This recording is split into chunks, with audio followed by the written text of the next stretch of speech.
लहरों से डरकर नौका कभी पार नहीं होती, कोशिश करने वालों की कभी हार नहीं होती। सुप्रभात, मैं हिमानी पाठक, आपकी हिंदी विषय की अध्यापिका, आज आपकी ऑनलाइन क्लास लेने जा रही हूँ। आशा है आप सभी स्वस्थ और सुरक्षित होंगे। आइए आज हम पाठ 8 यह सबसे कठिन समय नहीं कविता को पढ़ेंगे, जिसकी लेखिका हैं जया जादवानी जी, जिनका जन्म 1 मई 1959 को मध्य प्रदेश में हुआ था। हिंदी साहित्य में जया जादवानी जी का अत्यंत महत्वपूर्ण स्थान है। इन्होंने हिंदी साहित्य में अपना अमूल्य योगदान दिया। आइए हम इनकी कविता यह सबसे कठिन समय नहीं का पाठ करेंगे। नहीं, यह सबसे कठिन समय नहीं, अभी भी दबा है चिड़िया की चोंच में तिनका, और वह उड़ने की तैयारी में है। अभी भी झरती हुई पत्तियाँ थामने को बैठा है एक हाथ। अभी भी भीड़ है स्टेशन पर, अभी भी एक रेलगाड़ी जाती है गंतव्य तक, जहाँ कोई कर रहा होगा प्रतीक्षा। अभी भी कहता है कोई किसी को, जल्दी आ जाओ कि अब सूरज डूबने का वक्त हो गया। अभी कहा जाता है उस कथा का आखिरी हिस्सा जो बूढ़ी नानी सुना रही है सदियों से दुनिया के तमाम बच्चों को। अभी आती है एक बस अंतरिक्ष के पार की दुनिया से, लाएगी बचे हुए लोगों की खबर। नहीं, यह सबसे कठिन समय नहीं है। तो देखिए इस कविता में लेखिका हमें बता रही हैं कि चाहे जीवन में कितनी भी परेशानियां आ जाएं, कितना भी घोर अंधकार हो जाए, पर हमें उम्मीद की किरण को पकड़ के चलना चाहिए, यानी हमें कभी भी हार नहीं माननी चाहिए। तो देखिए लेखिका का कहना है, भले ही हर तरफ अंधविश्वास का अंधकार छाया है, लेकिन अभी भी उनके मन में आशा की किरणें चमक रही हैं। वो कहती हैं यह सबसे बुरा वक्त नहीं है। क्यों नहीं है, इसके लिए लेखिका देखिए कुछ उदाहरण देती है। जैसे अभी चिड़िया अपना घोंसला बुनने के लिए तिनके जमा कर रही है। इसका मतलब यह है कि जिस प्रकार आंधी तूफान आने के बाद भी, जिस समय आंधी तूफान आता है आपने देखा होगा कितनी तेज हवाएं चलती है, इतना तूफान, इतना अंधकार हो जाता है धूल से, बादलों से, बिजली की चमकाहट से कि मन घबराने लगता है। उस समय पृथ्वी पर जो प्रकृति है, जो हमारा वातावरण है, जो पेड़ पौधे हैं, जो मनुष्य हैं, जो जीव जंतु हैं, पशु पक्षी हैं, उन सभी का कहीं ना कहीं नाश होता है, उनके जन की हानि होती है, उनके प्राणों की हानि होती है। तो इतना नष्ट होने के बाद भी, प्रकृति के इतना ध्वंस होने के बाद भी, अपना घोंसला टूटने के बाद भी उस तूफान में चिड़िया हार नहीं मानती। वो छोटी सी चिड़िया पुनः फिर तिनका तिनका एकत्र करके अपना घोंसला बनाने के लिए तैयार है। वृक्ष से गिरती पत्तियों को थामने के लिए कोई हाथ अभी भी मौजूद है। यानी जिस समय पतझड़ का मौसम होता है तो उस समय भी सारे वन क्या होते हैं, जो वन में सारे पेड़ होते हैं उनमें अभी भी पत्तियां बची होती हैं, यानी अभी भी कुछ पत्तियां झड़ने को तैयार हैं। उन झड़ी हुई पत्तियों से भी मनुष्य क्या करता है, कुछ लोग अपना खाना बनाते हैं, कुछ लोग उससे आग जला के अपनी जो ठंड है उसको दूर भगाते हैं, कुछ उससे अपने जानवरों के लिए चारा बनाते हैं। यानी कहीं ना कहीं वो ध्वंस भी दूसरे के लिए, उन पत्तियों का झड़ना भी दूसरे के लिए लाभदायक है।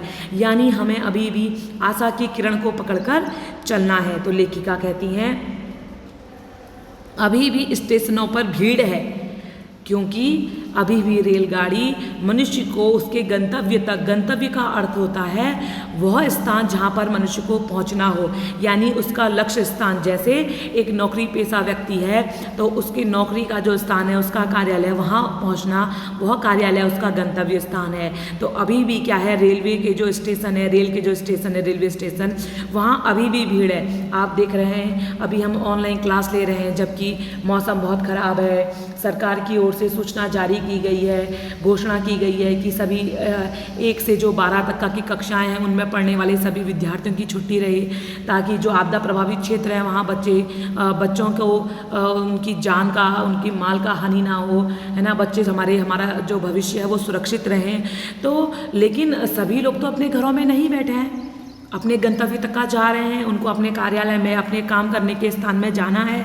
तो वो अभी भी क्या है, वो रेल के जो स्टेशन हैं, जो बसों के जो अड्डे हैं, जो स्टेशन हैं, है ना, जो उनके स्टॉप हैं जहाँ पर वो बैठते हैं ऑटो में या जो उनकी गाड़ियाँ होती हैं, बस होती हैं, उनमें वो अभी भी जाते हैं, वहाँ अभी भी भीड़ है।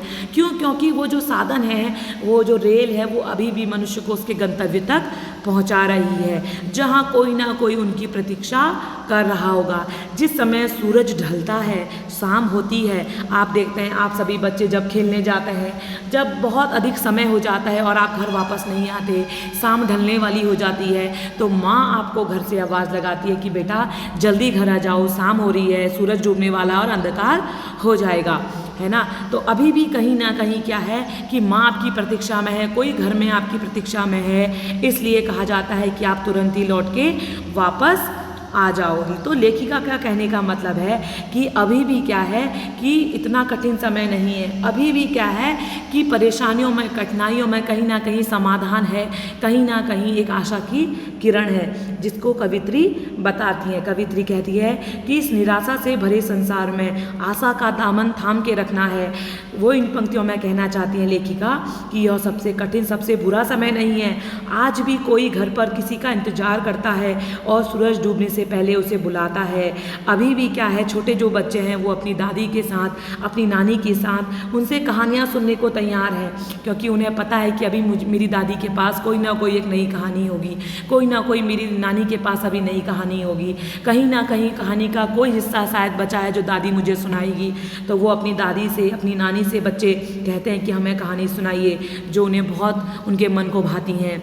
अभी भी कुछ समाचार ऐसे आते हैं जो बचे हुए लोगों की खबरों को लाते हैं, यानी जब आप न्यूज़पेपर पढ़ते हैं, जब आप न्यूज़ चैनल में देखते हैं, समाचार पत्रों को पढ़ते हैं, तो आपको दुनिया के जो बाकी लोग हैं उनके विचार, उनके व्यवहार, उनके जीवन के बारे में पता चलता है। यानी कहीं ना कहीं अभी भी एक आशा की किरण है। लेखिका का कहने का केवल एक ही तात्पर्य है, जो हम सभी जीवन में देखते हैं, भले कितनी परेशानियां आ जाएं, कितने ही कष्ट आ जाएं, पर हमें हिम्मत नहीं हारनी चाहिए। आपने देखा होगा कई लोग जो आर्मी वाले होते हैं, जो हमारे सेना में होते हैं, कई बार आक्रमण के दौरान, युद्ध के दौरान, लड़ाई के दौरान वो जख्मी हो जाते हैं, पर वो फिर भी लड़ना नहीं छोड़ते, है ना। आपने देखा होगा बारिश के समय भी लोग अपने खेतों में, अपने कार्यालयों में काम करने के लिए जाते हैं, है ना। आपने अभी देखा होगा इतनी भयंकर महामारी फैली कोरोना, क्या लोगों ने जीने की उम्मीद छोड़ दी? नहीं, लोगों ने अपने जीने की उम्मीद को नहीं छोड़ा, बल्कि उस परेशानी से, उस बीमारी से, उस महामारी से लड़ने के लिए और अधिक जागरूक और अधिक प्रयास करने लगे, है ना। तो हमें भी इसी अभ्यास की, इसी आशा की, इसी उम्मीद की और प्रकाश की ज़रूरत है। एक सकारात्मक सोच की ज़रूरत है, यानी एक अच्छी सोच की ज़रूरत है जो हमें नई ऊर्जा देती है।